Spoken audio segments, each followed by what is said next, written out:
Ladies and gentlemen, welcome back to another episode of the Press Talk Sports Live. I am your host, Jeff Weisinger, sports editor here at the Brentwood Press. Joining me for the first time in a long time, kind of somewhat, asterisk. We're not going to talk about last time we tried to record. The one and only, the Madden 22 national champion, the soon-to-be first esports Hall of Famer in the LUHSD Athletic Hall of Fame, Juan Cebreiros. Good to have you back, kind of part two. Now that we have the audio issues out the way. The Hall of Fame dinner was last week. Guys, please vote me in. You have, because it's 5 years out, right? Minimum? Despite I'm going to school, I will drive up the day I'm announced. Let me tell you something. And be back for that. Let me tell you something. So you have, 2 years left before you're eligible, right? Because we're in 25, 20, yeah. 5 years? That math checks out, I think. So 27. The math is mathing? Kind of. It was interesting because, I was being at the dinner last Saturday. I saw Gooch's volleyball team got in. They did. The 05 team. Yeah, the only girls volleyball team to go to state finals. Still, 20 years later.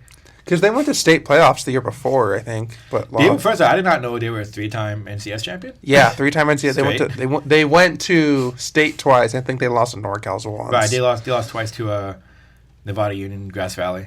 They all called it Grass Valley, and I'm like, okay. I mean, yeah, culture. But it's funny because I guess we'll talk about it. Gooch was lit. Yeah. It was interesting. I see her every couple days, especially when I'm covering Liberty Volleyball. She was so excited. She was so lit for that. I was she was the life of the party. And her speech was literally that too. Everyone's like, "Oh, thank you so much, thank you so much." She goes, "Wake up, everyone!" I'm like, "Oh, it's gonna be awesome." Oh yeah, that was her. I don't want to say her claim to fame, but that was her team. That was right. Because she was a head coach of that team. Yeah, that was it. That was the team. But it was cool. I mean, it's talking to some of the girls on that team. They haven't seen each other since they all left. So since that 05 really 20 years. It was a de facto reunion for them in a sense. It was funny. So cool. It's kind of it was really really cool, and the stories that came out of that and whatnot. And Gooch's energy out of that. It was she's a 3-time Hall of Famer, 3-time Hall of Famer now. Not the person you'd expect to energize the room, but hey, credit to where it's due. She was awesome, man. It was awesome, and then they had a couple others. What was his name? Juan Barrios getting in. Yeah, that was actually really cool. He was very excited because he got in as an individual, so that was actually really dope to see. See, guys, please let me in. Hey, you know what? You get in. First off, if you get in, I am doing your introduction. It's proper culture. I think Heartwork. I can't remember if Heartwork said he wants to nominate me or do my introduction. I can't remember what I'm doing the intro. We got this is gonna be part of the deal. Okay. Honestly, it'd be the greatest intro of all time. Mr. Huckabee might want to do my intro because he was just so happy that year. Anyway, that's another podcast. That needs to be. Oh yeah. It was cool, but it was super dope. They actually fed us this time, the photographers. Because they didn't do that last year. Yeah. So that was kind of cool. But yeah, a lot to catch up on. So this is kind of like a retake of the pod we tried to do 2 weeks ago. Where we had just really bad mic issues. So we got that squared away. We got brand new wireless mics for the camera we have. Technology. We got everything kind of reset here in the studio. We got new mic stands. Shout out to Liberty Softball for the mic stands. We don't got the big mic arms in the way. So shout out Brandy, Cindy Macias. Yeah, really get to the angle right now. I'm not gonna lie to you. What's interesting, I was so thankful. First off, I didn't think they were gonna do it because they kept asking me do you need mic stands? And I'm like, yeah, we'll get it. Don't worry about it. Because we have so much money here at the press. Yep. And swimming in it, balling, right? And the one thing and then next thing you know, they're like, hey, can you come out to our practice? And I'm like, okay. I figured something was up. I don't know what was happening. And then they're like, oh, here's the mic. It's Cindy just gives me the box of the mic stands. I'm like, oh, thank you. I really didn't expect it. So I was super grateful. And I guess it pays to be nice every once in a while. It was dope. It was super dope. I didn't realize how tall these were. Thank you, guys. Oh, I mean, you're well, you're not the tallest person. I got to try to sit up a little bit. Welcome to another episode of the Press Talk Sports Live. Stand in the chair. The time now is it's Friday, so the time now Pinkies up. Pinkies up. It's 11:58 a.m. Didn't you do the Europe tour? You should be accustomed. I did do London. Let me tell you something. You should be accustomed to this. So, quick catching up on everything. I guess the time off we had from the pod was kind of our de facto spring break after everyone else had their spring break. Oh yeah, I forgot. Yeah. When you think about it, that's pretty much what it was, right? I was like, oh yeah. You said our de facto spring break. Where did I go? Oh yeah, that's right. You. First off, happy belated Happy super belated birthday. Yeah. Someone turned 21. How much? I asked you this then. I'm going to ask you this now if you can look back. How much Okay, I remember a lot. I did not get... What's the correct terminology for a pod? I did not get hammered. For a pod? I did not get hammered or wasted. You didn't get chocolate wasted? No, but, it was definitely got a little silly. Definitely got a little bit of the giggle. Look, listen. You turn 21, you go to Vegas. Like, it's got to be like... It's almost like a rite of passage. Oh, absolutely. You know what I mean? That was super cool. Like, what was your first time to Vegas, right? First time as an adult. Well, yeah. Yeah. How'd you like it? It was Vegas. fun. I mean, outside, it was fun. I want to go back.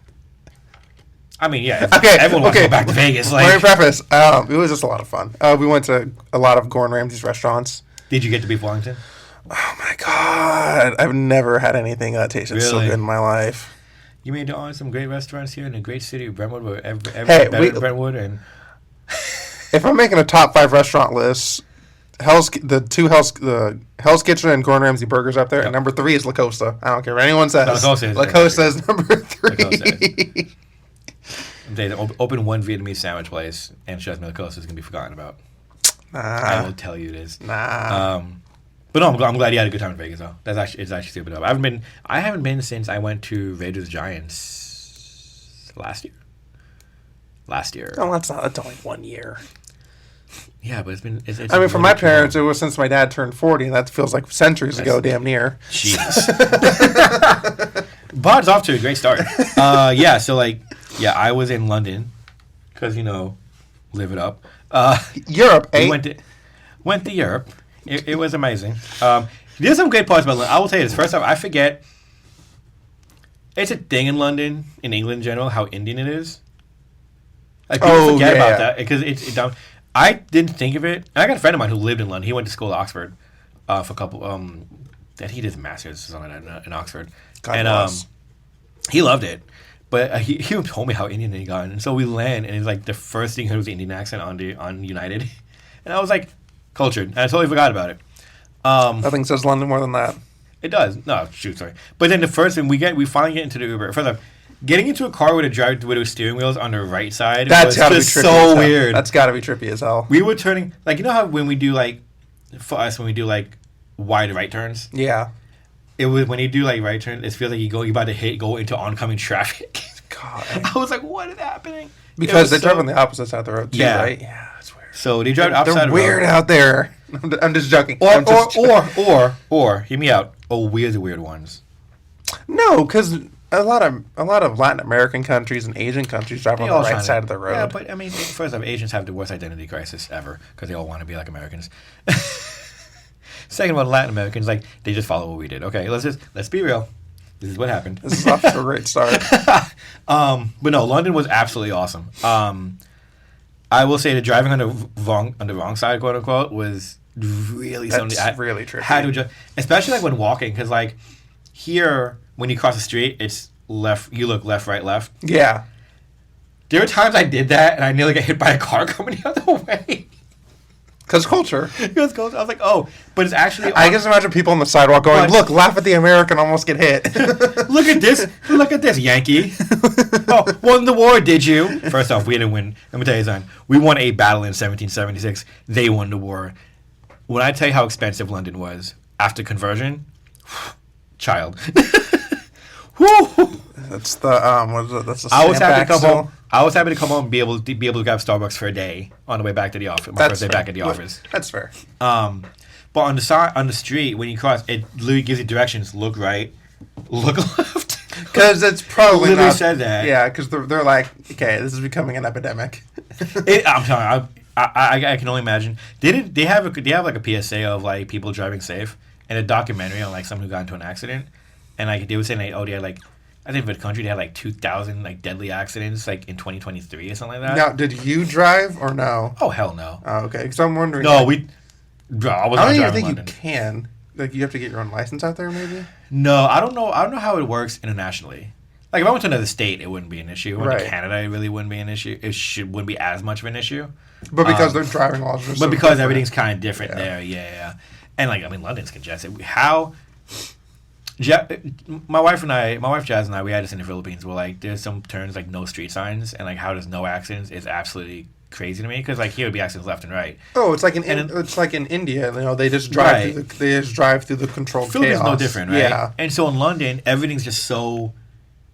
Like being from New York and living and spending a lot of time in Manhattan and in Manhattan Island, like everything's so congested. Yeah. And so like when you go to London, it's like that but on crack. Like one-way streets and two-way streets. You don't know how everyone's kind of moving. You got bikers in the way. A lot of people. But they're just used to it.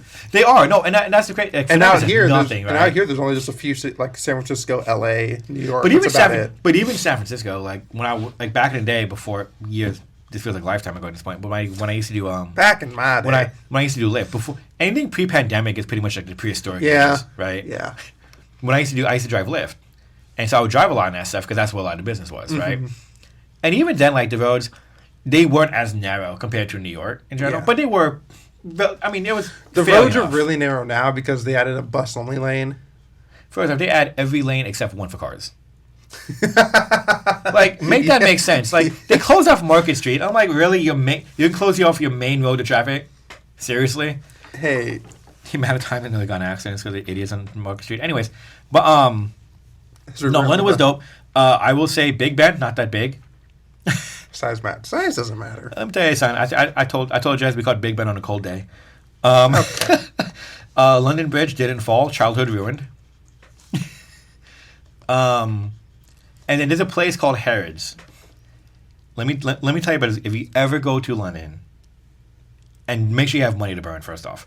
But if you ever go to London, if you get fish and chips, you got to get it from a pub. We went to the Pride of Paddington. We went to this one restaurant in Notting Hill, and it was okay. But then we went to this pub near Paddington Station called the Pride of Paddington. Oh, yeah. Local corner pub, right? They know to get tourists because Paddington and the movie and people go to see the statue. Jazz and I definitely did that. Fitting. Oh, dude, she bought me a stuffed Paddington. Yeah. It was lit. It stands next to my PC. It stands and kind of does the Michael Jackson lean because I can't get the feet straight, so it just kind of balances. I know. I'm like, great. I have a penguin on my desk. I know exactly the pain. Yep. And so, like, went to Pride of Paddington, got fish and chips. It's literally one big fried fish and what we call fries. They call it chips. It's interesting because like we went as a family and we had to explain. They speak English, but like it's almost like you're translating stuff. Yeah. Because like the way they call different things, like for fries they call chips they call crisps. And then like it's just a lot of little things like that. Just, it's because it's like it's like old English they speak. Kind of. It's the Queen's English essentially, right? They forgot the Queen died.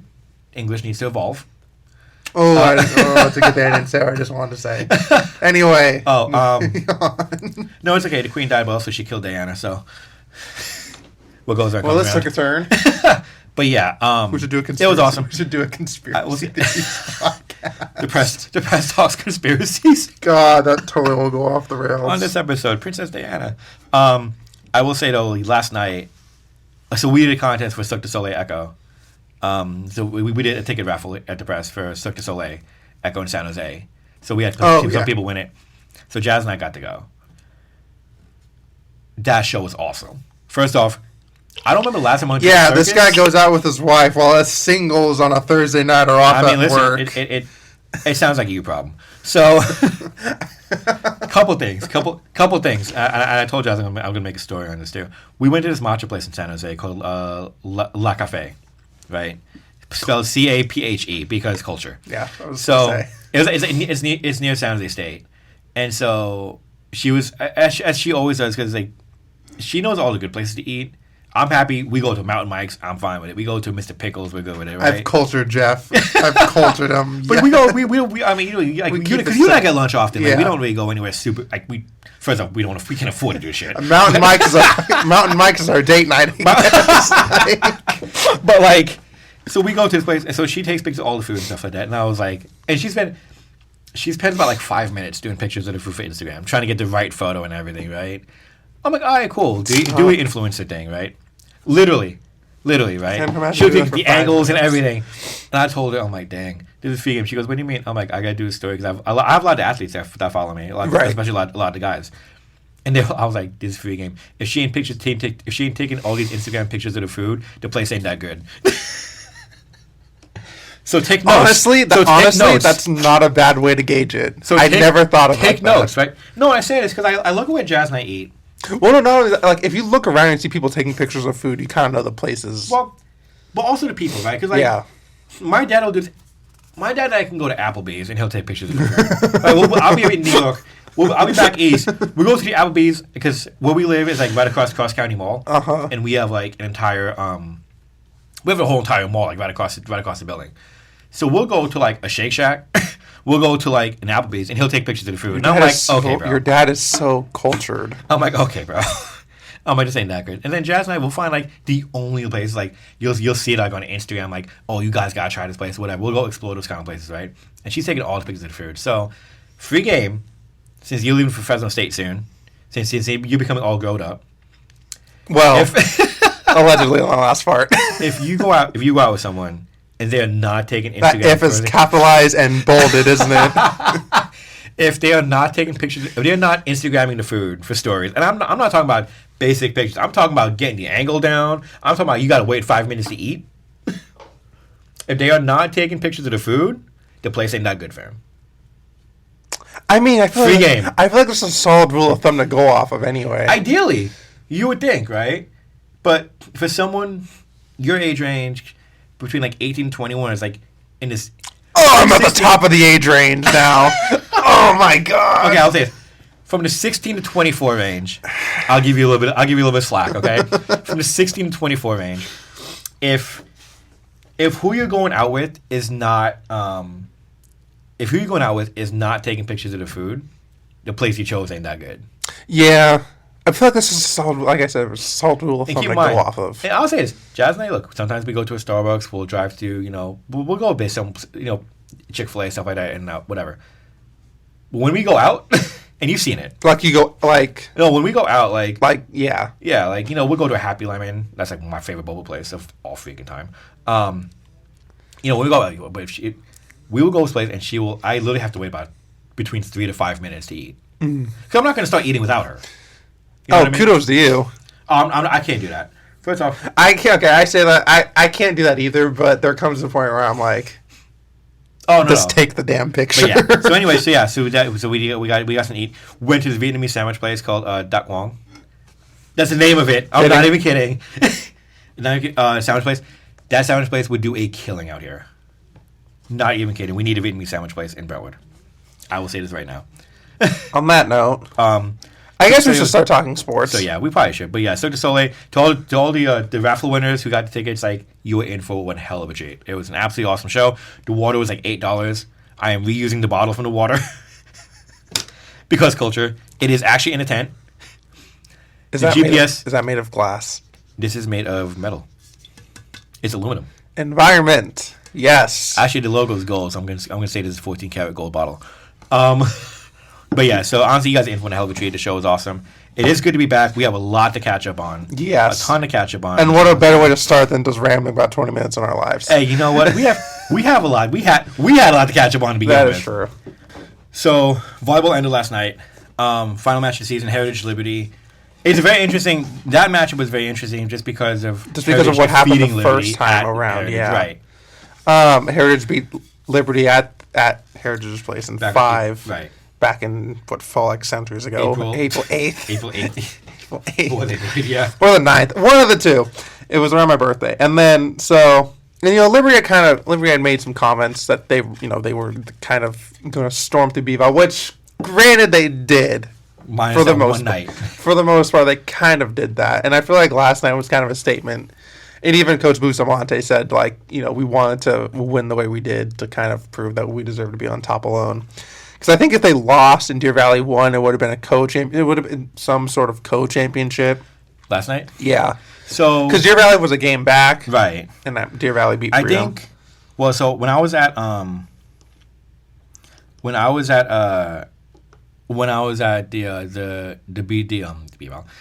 Liberty Hall of Fame dinner, I went with Nate. So Nate let me know when Liberty beat Deer Valley a couple nights ago. That's actually when they won B-Val.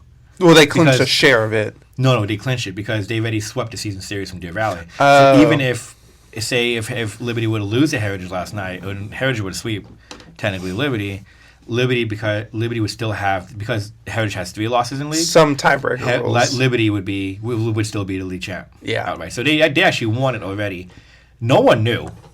Which makes it entirely, after Deer Valley, nobody knew they won B-Valley. Because I wonder if they changed, because remember last year Liberty and Heritage shared the title.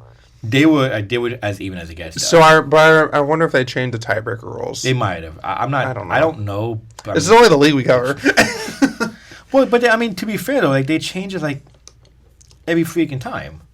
Like it's like some kind of tweak or whatnot, and it changes like the entirety of how it all can play out. Yeah. So they actually already won it against. But when I talked to Gooch at the dinner, she said we didn't tell the boys yet. before the game. Yeah. Right. She goes, we didn't tell the boys yet, so it's interesting the boys don't like. And I was like, it's funny that they don't kind of like keep a tally in the background. Maybe that's for the best. Maybe that's for the best, but after last night's game, I kind of put a simulation to the top Division 1 and 2 brackets because there's no B-Val team going to E3. So this is what I based off. So NCS is based off of the Max Prep rankings for the brackets. So what I put together is how I think the brackets will go. Granted, we won't know anything till Sunday, and this was based off of last night's game, was not taken into account. I have Liberty right now. I think Liberty's the 8th seed in Division 1, hosting Granada. That would put them on the 1 seed side of the bracket, so that's a little frustrating because Northgate's kind of only lost to teams from Texas, Nevada, and other national powerhouses. But Liberty is kind of a power. Liberty had a really good season, to say the least about it. I mean, they lost 1 league game. They kind of 22 wins and 6 losses is a major win on its own. Deer Valley down at the 13. So I have Liberty hosting Granada. Deer Valley down at 13. I think they'll play Amador in Pleasanton or Pleasant Hill, whatever. Liberty. No, Amador Valley. Where is that? Pleasanton or Pleasant Hill? Pleasanton. Pleasant Hill is off of 24, right? Yeah. So Acalanes. Pleasant Hill is somewhere off of 24. Anyway, Acalanes is laughing. Anyway, they're going down 680. They're not going up. They're going down 680. So Deer Valley will head there, and then in Division 2. Heritage is on the brink of hosting a playoff game. Granted, I don't know if their opponent won their league or not. I have them slotted in as the 7 right now. Right. And they would play Mission San Jose. Mission San Jose's in... Mission San Jose's supposed to be a good team. They're in James Logan's league, right? Yeah. So I don't think they're going to win league because Logan is the bottom of D1. Yeah, I think Logan has... I think they're still in the MVAL for that league. I want to say... Did they change league for sports? They may. Okay. I forget exactly how it was changed that much since. I know with football, it changed. Obviously. But as of right now, I remember handing it after the game, said maybe American Canyon. I don't know how last night's games impact the standings, but I think they're going to play Mission San Jose. I think these are good matchups for everyone. Deer Valley obviously has the toughest matchup. Amador Valley is consistently a top 5 seed in playoffs every year. So I don't know. That team is good. Don't get me wrong, they're phenomenally talented. We'll see if they can, pull off an upset. But Liberty and Heritage definitely have opportunities to go on deep playoff runs. It'll be interesting to see how those two handle them on their own. Heritage kind of coming off of a sweep, and Liberty, I don't think, could be at a better high than they are right now, honestly, especially after the way they beat Heritage last night. What's interesting with this Liberty team, I think, from watching them from last year going into this season, and how they kind of handled everything this season. This is a much more mature team than they really were a year ago. And they were talented last year, don't get me wrong. They're talented and they're young still. They were talented. They have a lot of juniors and sophomores. This is a team that was young last year. They were talented last year. They get all the way to the NCS semifinals at Clayton, at Castro Valley. Yeah. Their logo's not on Max Preps anymore. They change it? I think it's because of the Trojan. I don't know. We're canceling the Trojans now? I don't know. I just saw a big C and I'm like, what is this? Anyway, but yeah, Liberty and Heritage have really had some good years. This is kind of a step back year for Heritage. Heritage had. It's surprising though that it was like that though. No, I didn't think it was going to be. They graduated 10 seniors last year. I hear excuses. I mean, when you graduate 10 seniors, it's kind of hard. But they were also, in their own right, they were also a good team. Like this wasn't a bad. This year. Oh no, they weren't bad. They're just young and inexperienced. There's only a handful of seniors. There's not. There's a lot of talented sophomores on this team. I will say that. There's a lot of young talent on this team. It's just they're kind of caught in between wanting to compete, but also too young and needing development. Right. Granted, I think every varsity head coach would kill for the sophomore superstar that carries them to state for the next 3 years. I mean, I think every coach would kill for that.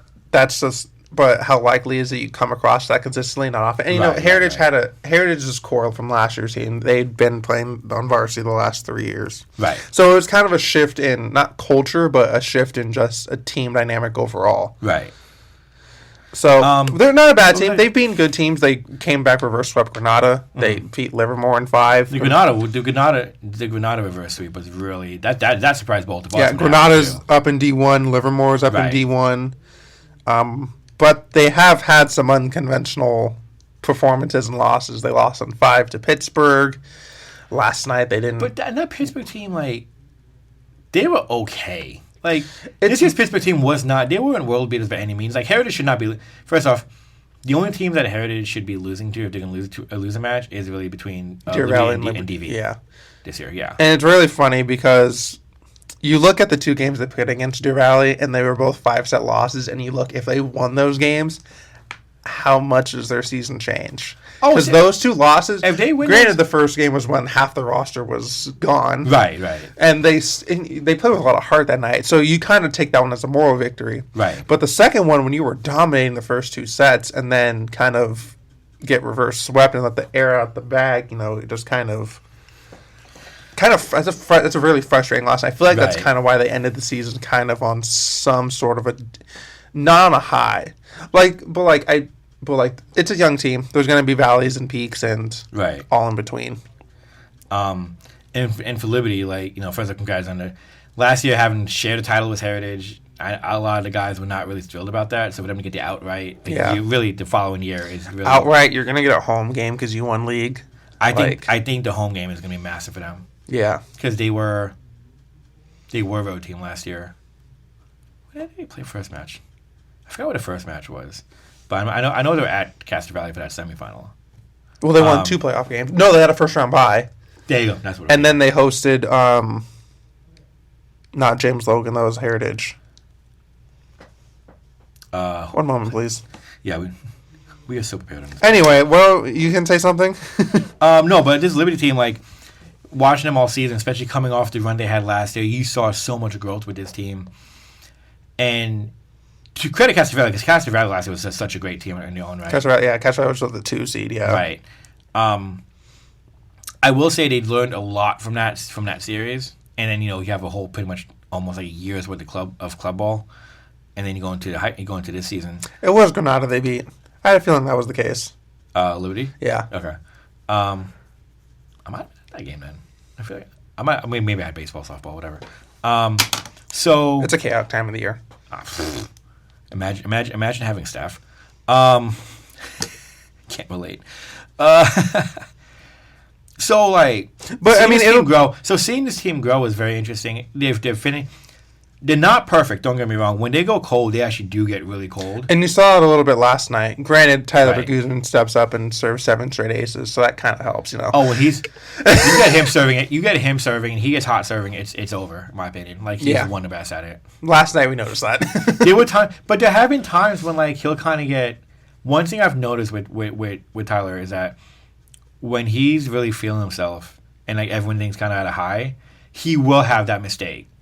Especially serving. I've noticed that where it's routines. All you gotta do is have a routine serve, and he'll be super excited, and the serve will go straight into the net. Yeah. The one thing you have to keep. The one we've talked to a lot of the coaches, whether it's Elizabeth Vivas at Freedom, whether it's the coaches at DV, whether it's Hanning and Heritage or Bustamante at Liberty. a majority of mistakes come from serving. Yeah, and it flips it. It flips it. And every coach will tell you it's something that they want to rip their hair out because it's a mental mistake. A lot of coaches simplify it, say you just got to get it over and in. And, you want to serve hard and all this and that because there are some metrics that say if you serve hard, they have a lower chance to return it. All this and that. But at the end of the day, if you're not getting it over, you're not even giving yourself a chance. So, right. It's a very interesting part of the game that...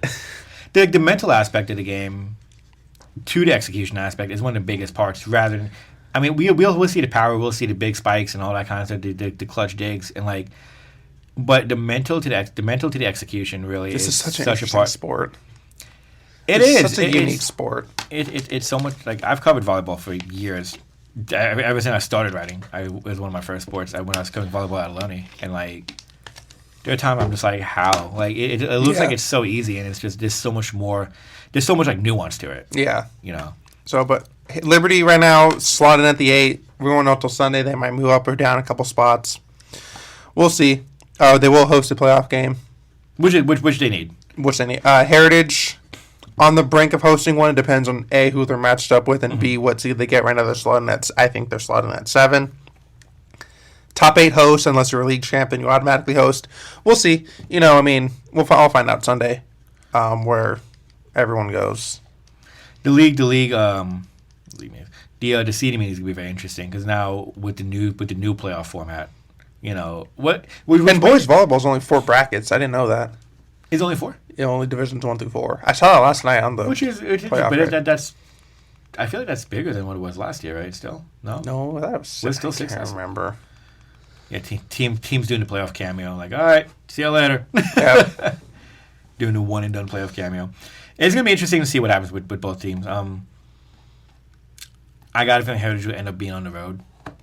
Yeah, I feel like they're still going to be talking about this. I feel like Liberty and Heritage are both in spots to win a game, to win at least a playoff game. It just depends on what side of the bracket Liberty gets put on. If they're put on the Northgate side of the bracket, it's obviously they're going to go into the game with a lot of confidence. Right. But against a team that's 35-3, Northgate and the team that's only 35-3 and that has lost. I think Northgate might be a favorite to win NCS. Oh, they're only 35-3. Their 3 losses kind of kill them. Yeah, their 3 losses to a school in Texas, Nevada, and Southern California. I mean, who loses in Texas? Imagine losing those conservatives. Funny enough, the school was called Cornerstone Christian. Is that who they lost to? From Texas. The school was. Is that who they lost to, though? Yeah. Yeah, that's actually a good program. I'm not going to lie. So. That's a good program. But we'll see. I can't say anything about. Yeah. But I mean. So my thing is like, what is the mindset going in if you go into a match? If you get a match paired up with the Northgate, like what do you say to it? I mean, obviously you're going to take it one match at a time, right? I think Liberty has a good mindset going into it, and they kind of feed off the underdog stuff. Well, there's that. And I think there's a lot for me. What I've noticed with Liberty this year, for me, there's a lot of just like they want to make up for what last year was supposed to be, right? Yeah, they got hot. And then Castro Valley just totally cooled them off, like really immediately. I mean, they had moments where it looked like they may come back into it, but I feel like they really learned from that. This is a much more experienced team. Tyler de Guzman being a senior, he's learned from that one. It's a very good team. It's just unfortunate who's at the top of the bracket right now. Liberty. Northgate's 1 and Foothills 2, Moreau's 3, and Amador's 4. I mean, those programs. I just wouldn't sleep on, honestly. 2 or 3 of those programs were behind Liberty and Heritage last year in seeding, and now they've made the jump up. So, there's. It's going to be interesting. The seedings, I'm just really curious who Liberty pairs up with. Because I feel like if they can get past that first round, they'll do something with that momentum. If they get Granada, I feel like that game could go either way, because I think they lost to Granada this year in a tournament, but then they beat him in a match. But tournaments are, you and I talked about this. Tournaments are weird because they're best of 3. It's quick. It's a best of 3. You kind of just run through it. Yeah. Rather than having and you're playing 5-match set. You're playing game after game after game. So it's different. We'll see. We'll see what I'm very. Sunday's going to be really interesting as far as the seedings go. Yeah. And what that's going to look like, and we got our travel plans for that. Obviously. On to, you want to do baseball or softball next? I guess we'll go to let's go to baseball first because things got really interesting. To say the least, yeah. Let's say the least. So there's been a lot of we'll start with Liberty because I feel we can transition. Well, so let's give some context. So entering this past week, the league was kind of pitched to lose. Or entering league play, we should say. Entering league play was kind of pitched to lose. They were ranked top 10. They were top 5 in NCS at one point, I think. Yeah, they were 13-1. Yeah, they lost opening day, and then they won like 12, 13 in a row. They beat some really good programs. I think they beat Campo Lindo. Yeah. They beat some really solid programs, but then. But you also beat Campo Lindo.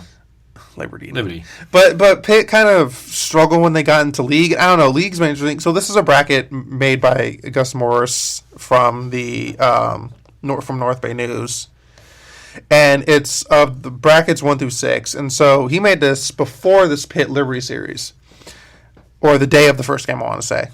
So Pitt would have been slotted at 10 in D1, Heritage 13 in D1, Liberty at 14 in D2. Freedom at 4 in D3, and then Antioch and Deer Valley exist. Right, Antioch and Deer Valley, understands. Yeah, but with Pitt's kind of taken a fall. Liberty's kind of gone on a league surge. They're the only undefeated team in league still, and it's crazy because when you look at when you look at what Pitt was entering league, you thought, okay, Pitt they may be going on that kind of run, like a Pitt football run, so to say. If I just didn't run through everyone.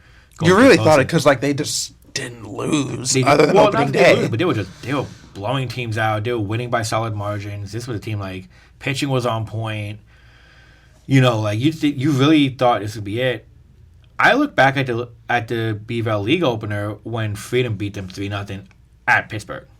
Yeah, and I look at that, and because no disrespect to this Freedom team, because Freedom team's been quietly good, in a very different way compared to everyone else, with the way they deployed small ball tactics and the way they're not you don't have anyone as a hard thrower, you don't have anyone a big hitter. They just do all small things pretty well, right? Yeah.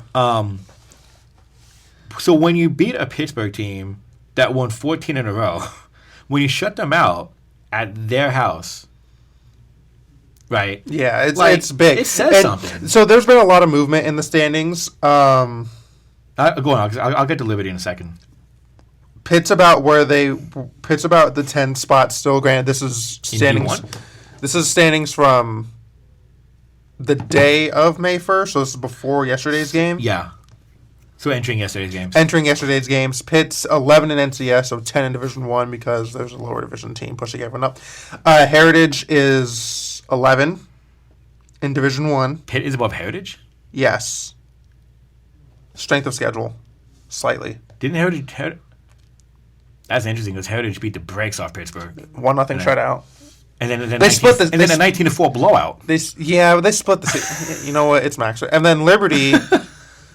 Liberty's down at 25. I believe that'll put them Novato D2. D2 right. 16. What is that? 9. 9. They're 9th seed. Middle of D2. But if they win B-Val, then that would bump them up. If they win B-Val, they'll get an automatic home game. Granted, a lot can happen. Right. There's still 4 games to go for each school. Right. So a lot can happen. I think the biggest thing is Liberty's surge. They're now 25. They're looking at And entering on April 28th, they were 14th in D2. Now you're looking at 8, 9. Where you're trailing teams like Campo Lindo that you have the head-to-head over. Although Max Preps doesn't take that into account. Emerald Valley's actually slipping. That's interesting. There's a lot going on. The league meetings for baseball and softball are very fascinating because it's just so much what Max to... And it just kind of goes to the issue with Max Preps, in my opinion. Yeah. Because when you look at these Max Preps rankings, it's like Liberty beat Campo Lindo, Heritage split with Pittsburgh. So that one I can see a little bit more. But when you're looking at Liberty beating Campo Lindo's 11-8, Liberty's 12-6, 1 more loss and 2 less losses. Right. Why is Campo Lindo ahead of them? I feel like Pittsburgh 15-5 over Pittsburgh 15-5 over 2 wins over Liberty overall, but Liberty swept them. Yeah. So that has to get taken into account. It does, and I feel like that's why NCS Commissioner Cruikshank came out and said they will make changes. Have to. Because I feel like the reliance on max preps is kind of taking the human element out of it. Because well, not only that, but the common sense element out of it. So like we saw this in football. In football and my knee. We saw this in football and basketball where a team had the head-to-head advantage, but was still seated below them, and you're just kind of sitting there palms up like, what the hell? Right. And I feel like because in every other sport, if you have the head-to-head, granted, unless you have a worse record, you're going to have the tiebreaker. Right. Or you're going to have that edge. So I feel like that's what's mostly confusing for everyone right now is just like, what the hell? What was the point of these wins then? Like, well, if you look at it like this, these wins, cool. It got us we bumped up 2 spots in standings. However, we are still behind X, Y, and Z teams, who we've all beaten. Yeah. So the head-to-head has to kind of play a role into this. What's interesting is it feels like this is the year like, oh, the NCS wanted to get lazy. And it's kind of lazy. I wasn't lazy, but they tried to simplify too much and try to get everyone in, and I feel it's kind of backfiring a little bit. I think in ways. I feel like the system works best for football. And first off, you and I have said this with the other sports outside football. You need to have a league tournament. I think every league should have their own league tournament. I think we have one for baseball, softball. I think a league tournament will go a long way in helping balance out these a little bit more. We have one for baseball and softball. So we proposed this last time we tried to record the podcast, which it's now considered lost media. It's now considered director's cut. So outside of football, because obviously you're not going to play. Maybe you play the championship game. I don't think they'll allow that though. Right. But for all the other sports, you take the top 4 teams in league, you put them in a 4-team bracket. 1 plays 4, 2 plays 3. Yeah. Winners play a championship game. So then, because BVAL gets 2 bids for playoffs, you top 2. Yeah, but instead now you have your regular season champ and now your tournament champ. One or the other. So like the regular season champ can get the automatic bid, and then the second one can be that tournament champ. Yeah, it's almost like a last like you're not both being in esports. Yeah, LCQ. It's almost like a last chance qualifier. I think that's a good. It makes the games worth it. It brings a new stakes to league playoff. Granted, these league games all matter. They play 10 of them in most sports for a reason. And honestly, once you go into league, it's pretty much a sprint. Yeah, it's a sprint to the finish line. But I feel like the idea of playing playoff games against kids you kind of grew up with. Mm-hmm. And there's rivalries already set in stone. Like it just adds to it. It brings another layer of excitement. It's like imagine this: Liberty and Heritage are playing like a first round game. Winner goes to championship, loser season done. Right. Who the hell wouldn't want to go to that? Right. Well, and like all those, every Liberty Heritage game sells out the gym, or damn near sells out the gym. We're talking in general. Oh yeah. In general, it sells out. Well, first off, I mean, whenever it's Liberty Heritage, I mean, we've seen in various sports like the city shows up. Oh, absolutely. One way or the other. Right? Absolutely. The city shows up. It'll be a great excitement to have that. I think the BVAL tournament now, as it is, they try to do that, but the problem is I don't know what the stakes are. Baseball and softball, don't touch them. I feel like those work. Those are fine. I feel like those work fine. Granted, it's baseball and softball. I do like the idea of the top 4 instead of all 6. Yeah, I think it puts a little bit more weight into the season because if you don't make the league tournament, you're not going to playoffs. Like if you do top 6, you can kind of do what the if you do top 6, which this is an idea I'm not opposed to, but you can do what the WCC does, where like 6 plays 5, winner of that plays 4, winner of that plays 3, winner of that plays 2, and so on and so forth. Yeah. So one has the automatic bye pretty much to the final. Pretty much. It kind of gives. I like the 4-team bracket more. I like the 4-team bracket. It's quicker. You're not doing series. You're doing like one game, one and done, right? This is 2 days. So right. I thought about this a little more since we recorded. So like how games are Tuesday, Thursday. Last week of the season, I make the games Monday, Wednesday, and then tournament Friday, Saturday. Friday, Saturday, or Thursday, Friday. One of the two. Thursday, Friday, Saturday. Because if you do Monday, Wednesday, have that one day in between to kind of keep that kind of flow. Yeah.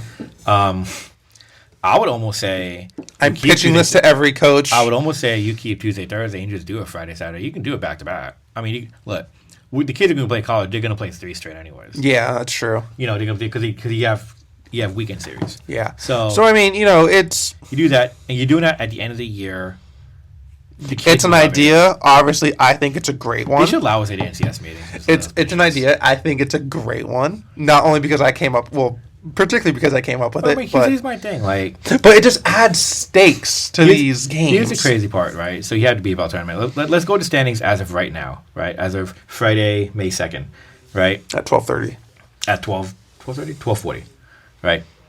Liberty's number 1 at 6-0. Heritage 2 at 5-1. Freedom 3 and 3. Pittsburgh and Antioch are tied at 2 and 4 in league play. This is just league records, right?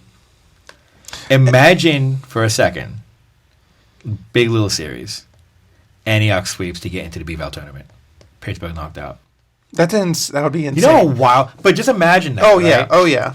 Would Pittsburgh still get in? Probably because they've been because they would dominate in non-conference play, and apparently we don't. Apparently people don't. And that's why I feel like not Liberty. I feel like baseball does this to where you have the chance of it. And I know a lot of these league races come down to the end of the season, and then it turns into a de facto championship game. Right. However, in a lot of other cases, it turns into scoreboard watching of we need this. So this can happen. So this takes that away, and so you go, okay. It takes that away, and it goes, all right, we don't need a scoreboard watch. We just need to go out there. To be fair, though, the way this is all kind of panning out, there's even no need for scoreboard watching because, honestly, the B-Ball is coming down to Liberty Heritage. Yeah. For baseball, right? But I do like the top 4 being to the B-Ball tournament and having those be stakes. I love that because I'm looking at the Antioch Pittsburgh series. And I'm like, this is pretty much to get into the league tournament. I saw Coach Hines last night. I didn't pitch this to him. We got caught up talking about something else. I had my chance. I would just walk. We should just. I mean, look, we take a trip down to Cal High. We go to the NCS office. I said what I said. We go. We ain't gonna get past security. Guys, we have an idea. Thrown out immediately. Mm-hmm. It's like the meme of just everyone in the board meeting. Now I do wonder if this is something you have to get NCS approved. I'm assuming so. Oh, for sure. I can't imagine why it wouldn't be. This was just so fun though. But it's one of those things where, but it's not even for our league. Hey, even for the other leagues too, right? And hey, revenue may be an issue for high school sports, bringing in money. What brings in more money than a Heritage Liberty game? Well, not just that, but what brings in more money than legit exactly competition with stakes. Right? Exactly. Here's anything. So outside of our league, I'll look at Logan baseball. Ew. Why? I know, right? We'll look at Logan baseball. Right. Logan is. Let's go to standings. So Logan right now. So this is the Mission Valley League, which is interesting. The MVAL's still around. What happened to the MVAL. WAC? It's football. Oh, so the MVAL right now, with more teams, why is Monroe in a public league? The Catholic schools need their own league. I'm gonna continue to vouch for that. Newark at 8-1, Logan 7-2, Monroe at 5-4, Irvington 5-4, Washington 5-4, Kennedy 4-5, American 2-7, Mission San Jose. We're not gonna worry about them because they're dead freaking last. You can't win a game. Okay. 1, 2, 3, 4, 5, 6, 7, 8-team league. Okay.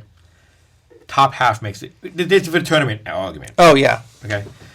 The top 4 make playoffs. That's what we're saying, right? Yes.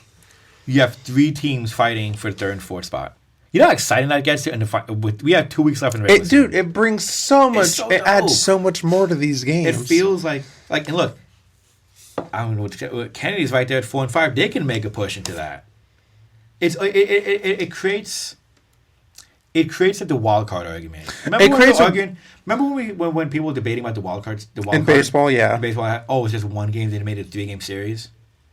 And it was interesting because when you look at it now, it's a natural progression. It's 3-game series for wild card, 5-game LCS, 7-game LCS. 3, 5, 7. And I like the way they do that. Well, sure. Remember back in the day, 163. No, I'm talking about back in the Jackie Robinson days. It was if you won your pennant or not.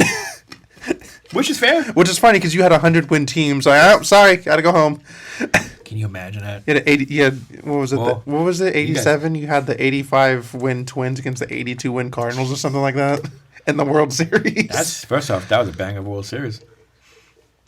Anyway, but the top 4 tournament, I just think it adds so much when you put the winner gets the automatic bid. You get the other automatic bids like that. It adds another layer to play for. If you're and then everyone else kind of like a Selection Sunday type thing, right? Like, so to be honest, like for us, like Pittsburgh would get in because of non-conference of what he did non-conference play. So like baseball's not a good example for this because we already kind of know who the top 4 in league is. But for volleyball, Liberty, Deer Valley, Heritage, Freedom, right? That wouldn't be a bad tournament. It wouldn't be. I fully agree. You're telling me we're getting Deer Valley Heritage Part 3? Or Deer Valley Liberty Part 3? I would love to see that series. I mean, Liberty DV has been... Like, you're telling me you're telling me we're going to get all these Part 3s? Like, this year, Liberty Deer Valley, even Heritage Deer Valley, but Brentwood Deer Valley, like, give me either or, man. Anyway, back to baseball. But yeah, right now the league is Liberty's to lose. Just how they've been playing. It is, and that's crazy. And I kind of get into them. Like, when you think about how that season started, very, very inconsistent. They're trying to find their steadiness, and then they lose Lonsdale for like 2 weeks due to administrative leave. That might have been a blessing. Like, obviously. But it's interesting when you might be a blessing in disguise. It's interesting when you put it like that because it gave them sports is weird sometimes, right? Oh, you can have all the talent in the world, but you have nothing to play for. You kind of just go through the motions. Yeah. Right? Like the Brooklyn Nets. Yeah, exactly. Exactly. Well, like the Brooklyn Nets, you build a super team and like, okay, well, but it's nothing to play for. Right? You're not doing anything. You're not doing anything. So like now you're playing, you're like you dine your coach, like all right, right, lights a fire. Right. So when Lonnie goes out, Rhodes comes in. Rhodes is just like, this is Lonsdale's job. I'm not trying to take it. I'm just caretaking, pretty much. Right. In those regards, right? Cool. I look back to the first game they had at Castro Valley, and they came back to win. A little bit off. They lost the next 2 games. At the La Marinda, right? Not La Marinda. Oh, the first one was. Before that. Yeah. Before that. And then they go to Campo, and that was the week we had that stormy weather, like, all week. Oh, it was lovely. And so they get rain. They're thinking, okay, game's going to get rain delayed. Game probably get canceled. We're not going to play it. There's like an hour-long rain delay. Campo's coaches were saying, oh, we want to play them. Because Liberty was coming off back-to-back losses. Yeah. And they were coming off what? And why wouldn't you want to kick a horse when it's already down? And they lost like 3 of the last 4, minus Castro Valley. Yeah. In that stretch, if I remember right, in that stretch. So Campo's coaches, and what the boys told me, Campo's coaches like, oh, we want to play. Okay. They played and they get the field down. They get the field set up and everything. I think we all know a marsh. I think we all know the saying that fits here. We just can't say it on here. I call it talk ish get. We call it in soccer chat ish get banged.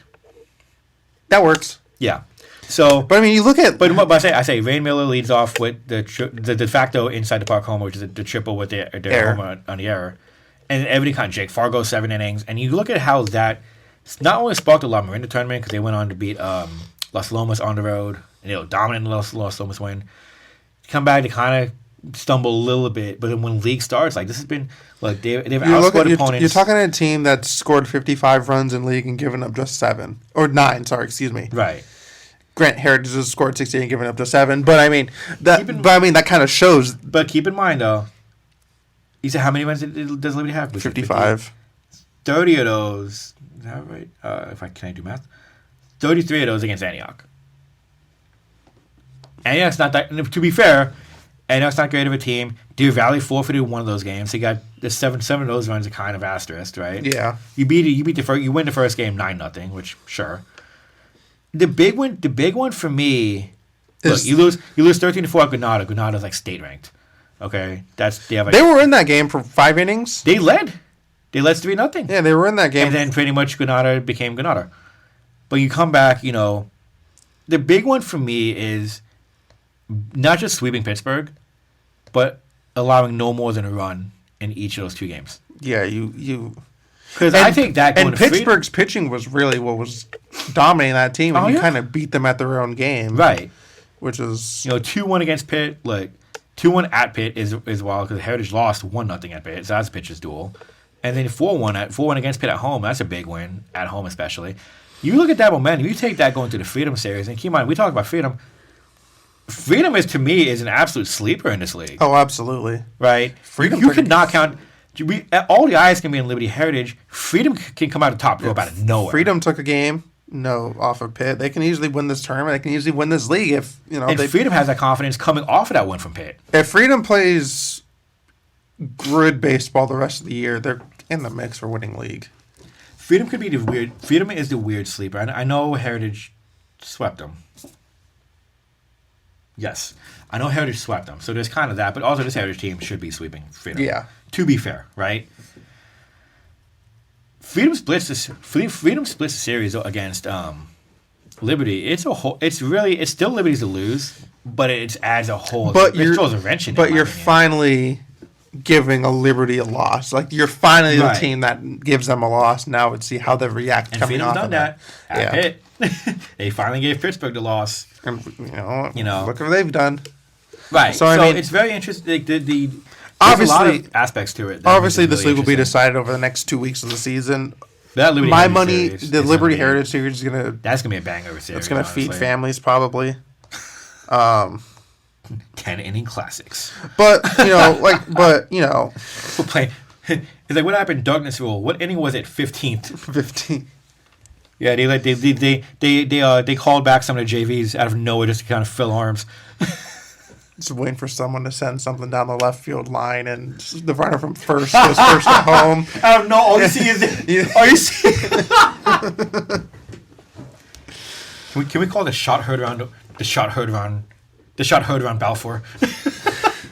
But I mean, And to be fair, right now, look, for as good as Liberty's been, Heritage has really been. They've really found their best last couple of games. So that's why I'm saying you look at these playoff standings and you think Liberty's 14 in D2, Heritage and Pitt are bottom half of D1, and then Freedom's the only one at top of D3.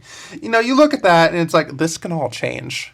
Oh, by far. This Liberty probably goes up somewhere around 8. I don't know how far they climb, but somewhere around 8. My thing is, if you look at the Liberty Pittsburgh series, I think that's got to take Pittsburgh down. Like I get what Pittsburgh did their thing in non-conference play, and non-league. But if you get swept by a league opponent, for example, in this case, you get swept by Liberty, and Liberty is still a D2 team. I get the overall record, but you have to put that into consideration. League is really where you got to take care of business at the end of the day. I agree. The one thing Pittsburgh has not done, and this is not to say they're a bad team, it's the same, but the one thing to say they have not done, they have not gotten it done in league. It's the same thing in conference play in college sports. Right. What was it? Oklahoma this past year was 3-1 or 4-0 against non-conference opponents, and they hit conference play and just won one game. Granted, it was on college football. Yeah. Granted, the one was against Alabama, but still, you win only one game in conference. Like these games really decide how your playoff. Where you're going to go in playoffs. I get strength of schedule and who you playing and beating all these other teams. This and that and the other. I think people can look at the Campo win. That only gets you so far. But you know what? But who else beat Campo? Liberty. Yeah. So at the end of the day, to me that becomes a moot point. At the end of the day, if you can't beat your conference or your league, that's going to knock you. Here's the thing: if you was that good in non-league, there should be no reason you don't. I get league is tougher. Yeah, it should be. It should be ideally, but unless you're traveling across the country and playing Atlantic Coast teams. Culture. Yeah. You should be able to take your league, and I feel like Pittsburgh being ranked higher. The overall record may say different. I can understand that to an extent, but you look at Liberty. I'm like, Liberty swept Pittsburgh. Was it handily? No, but they swept them. And they swept them at their own game. Right, and so it's kind of like you got to put that in consideration. Like maybe bumping Liberty a little bit higher, have the two closer together. Even if you put Pittsburgh a bit higher, you can make the case. You make the argument, well, they had a better overall record. Yeah.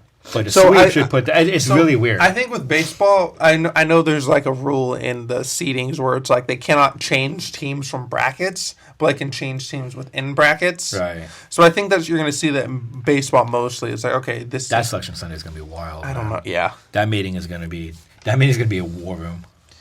Softball's pretty simple to talk about, right? It's just Liberty's league to lose. I will say, but you know what? Here's the crazy part about this, and I was thinking about this this morning. First off, Liberty softball just destroyed Pitt. It's not even remotely top 100 close. In the state. Jesus. Last time we tried to record this podcast, they were just coming off the win against Archbishop Mitty at the Livermore Stampede. Yeah. Thank you. And then they lost the next two games to Whitney and Casa Grande. Granted, the Whitney and Casa Grande losses, back-to-back games on the same day, at the same time. Liberty does this where they'll get hot for a while and have one one thing go wrong. They have like one niche, Yeah. one chink in the armor, right? I'll get something for that one. But look, here's the crazy part: they've only played 3 league games out of a possible 6, which is, I'm assuming, a little frustrating. Yeah. So Antioch forfeits because of ineligibility. Although they recruited girls, so they're finishing their season. So they're just trying to ride the wave. Don't even want to know the metrics of that. Deer Valley, they beat Deer Valley 17-1. Then Deer Valley gets sick for Thursday's game, so they forfeit that one. You know, you have a makeup game or just we need a game at Monterey Trail the next day in Tracy, right? You win 8-0. You go to Pittsburgh. I mean, those games weren't even remotely close. You beat the brakes off. You hit the seams off the ball. What's crazy about this? Does the softball have seams? Yes, it's a bigger baseball. You hit the seams off the softball. But the crazy part, what's interesting about Pitt softball, their field is super nice. Oh, I know. It's very nice. It's very tucked away. I think they renovated which is great. All of the athletic facilities. Which is great. Recently. And the soundtrack at Pittsburgh, the soundtrack they had between innings was absolute fire. Absolute heat. But you're looking at playoffs. So again, this bracket was made by Gus Morris on April 28th. Liz Liberty number 1. They had Liberty at 1. Things have changed. Cal has leapfrogged Liberty. As of late, Liberty's at 2. Castro Valley 3. I kind of get that, honestly. I do With too. the league, I kind of get that. I get that too. And granted, that's what was going to happen. Like Liberty had to do well at the Livermore. Liberty had to like exceed expectations at the Livermore Stampede if they really wanted to hold on. They really needed to kind of sweep through. Yeah, honestly, and win all 5. But Liberty's in a good spot to have a good seed in NCS. Heritage is 14 in Division 2. And Freedom is free falling, man. I'm telling you something. Freedom is 9 in D3. That sounds right. Freedom 9 or 8. So what's interesting? They're not a bad. They're really not a bad team. They're an interesting team. Freedom. Very much so. Yeah. Freedom's very interesting because they started very slow. Look, they had the coaching staff started super late. They really. I mean, I remember seeing the game at College Park early in the season. I was just kind of like, I don't know. I just didn't really see it. But then when they got in the league, first off, Freedom, if you look at the overall stats, the league is really between Liberty and Freedom. Heritage is in a bit of a free fall right now. They got swept by Freedom, which I didn't really see coming. I thought Heritage would kind of outdo that. But Liberty and Freedom have each scored more than 80 runs and given up less than 10. With that said, just keep in mind, the top half of the league being Liberty, Freedom, Heritage, the bottom half is questionably Antioch, questionably Deer Valley, and Pittsburgh, who's having fun. Are they? Soundtrack's fire. The soundtrack's fire. Yeah. You know? Yeah. But it's just being real, right? So like I see the runs for great, don't get me wrong, but like nearly for Liberty, nearly half of those runs came against Pitt. Yeah. You didn't play in 3 of the games. So you got to take away like 27 runs because those are 9-0 forfeits. And I feel like that's where. So the numbers are a little bit, to me, and we're not taking anything away from Liberty, don't get me wrong. Yeah. But to me, when you look at the runs for Liberty, when you get 27 two-thirds you get 27 free runs from forfeits. Right. And then you get another almost like 30, 40, almost 40 against a Pittsburgh team that's just not there. Yeah. So, I mean, you look at the overall, like, the league runs. Granted, they do have some non-league games sprinkled in. Like Berkeley tomorrow. They play Berkeley tomorrow. So I'll be at that game tomorrow morning. And then they've played Monterey Trail between the Valley. You know. But these are non-league, right? So this is really interesting. This is Liberty's to lose. Granted, but it is Liberty's to lose. This Liberty Freedom series is going to be very interesting to determine if Freedom can take a game. That'll be huge. If Freedom splits Liberty first, I mean, I remember last time Freedom. No, last year was the first time Liberty beat Freedom in a while. So that's weird. Okay. We're in uncharted waters here. Well, in a ways we are, because last year it was like Liberty was like running away with it week in, week out. Yeah. Right. You look at it now, it's like, I don't know if anyone saw this Freedom team coming up. This is a brand new Freedom team. You don't have Maya Soto. You don't have Matty Evers-Lyles. You don't have brand new coaching staff. Brand new coaching staff that started late. Right, you have a lot of different parts. Granted, like you brought back Jackie Graves into the circle. You have freshman and Riley Moon who shows a lot of promise. You know, you have parts. You still have Yasmin Sanchez, your leadoff hitter, who is an absolute just legit like. It's like watching Ichiro. I'm telling you, it's so fun watching her play. So you still have parts, but you just don't have the explosive. You don't have the power and explosiveness you had the last couple of years, right? Those NCS where they losing at San Ramon Valley, right? In NCS. So to see Freedom, in my opinion, come up the way they have, to me, this Liberty Freedom series is bigger than Liberty Heritage. Yeah, There's nothing against Heritage. But Liberty should sweep Heritage. Yeah, but if Freedom takes a game, a lot of things become interesting. Yeah, right. If Freedom takes a game, and then both teams went out, you have co-league champs. What I want to see out of this... Can you imagine sharing a co-league champ when you ran the league all year, and then you're sharing it with a team with a brand new coaching staff? No offense to the coaching staff, but like... I don't think they would say it, but it would feel like such a step backwards. I think so. No, like a big step. No, it would. Because look, keep in mind, first off, Liberty's on a 16-game league winning streak. Yeah. Right? You have the players to you have the parts to run through this league. There's something about Liberty and not losing league games. Oh, you can see Liberty basketball and softball are going to be in the same level of things. I think the way this is all looking, right? Yeah. But it's interesting because this Liberty team, we're saying right now they should win league. And granted, they should win league, and they should win league, and they should get a top 4 seed in NCS. Like this is like, and I still think I still feel that that's going to happen. This Freedom Series will be the toughest series. Will be the toughest 2 games they've played all season. Yeah, and they've played toughest league games they'll play all season. No, they'll be the toughest games because of what's at stake. Oh, I see what you're saying. I'm not saying for talent, right? Because look, you lost to Tracy, you beat Granada. You know, you had an absolute classic at San Ramon Valley that could have went either way. You got revenge at College Park. Castle Valley was really good. You beat the brakes off them. So hold on here. We were just talking about the head-to-head thing. No, hold on. We were just talking about the head-to-head thing. Right. Cali Frog Liberty. Liberty beat them 13-6. Yeah, but when you're neighbors with the NCS office, okay? Palms up. Looking around. But here's my thing. What are we doing here? This is why, and to quote our famous copy editor, this is why I hate AI. But hear me out. But they played against legitimate teams, right? Tracy was a loss, obviously, but they were good. That's opening day, right? Granada, usually a really good program, beat them by 1. San Ramon Valley, that could have went either way. College Park got revenge. Castle Valley was really good when they played them, right? You beat California in the Stampede 13-6, which honestly I didn't think it was gonna be that big of a margin. Shut out Midi 9-0, right? That was a big win for them. That was surprising, right? Obviously 2 losses, whatever. To me, I'm not saying Freedom is from a talent perspective, those teams are better than Freedom. Yeah. They have better power, better pitching, all that kind of stuff. Are you just saying Freedom's got that dog in them? Well, not even. First off, Freedom's hot right now. Yeah. So you got that has to be taken into consideration. But also Freedom, this is the first series that Liberty's going to play where there's like legitimate stakes. Yeah. Where there's a legitimate threat. There was a lot there. Yeah. You don't have, and it's threat in the sense, they could end the B-Val run. They could really they could dampen our title. They could dampen the title, right? It could B-Val tournament, right? What if like Freedom goes undefeated? They're number 1 seed in the B-Val tournament, right? There's a playoffs, all that kind of stuff. You don't have that beginning of the year when you're playing a San Ramon Valley, when you're playing an SRV in early March. You don't really have it like that, right? When you're playing Granada in early March, you don't have it like that.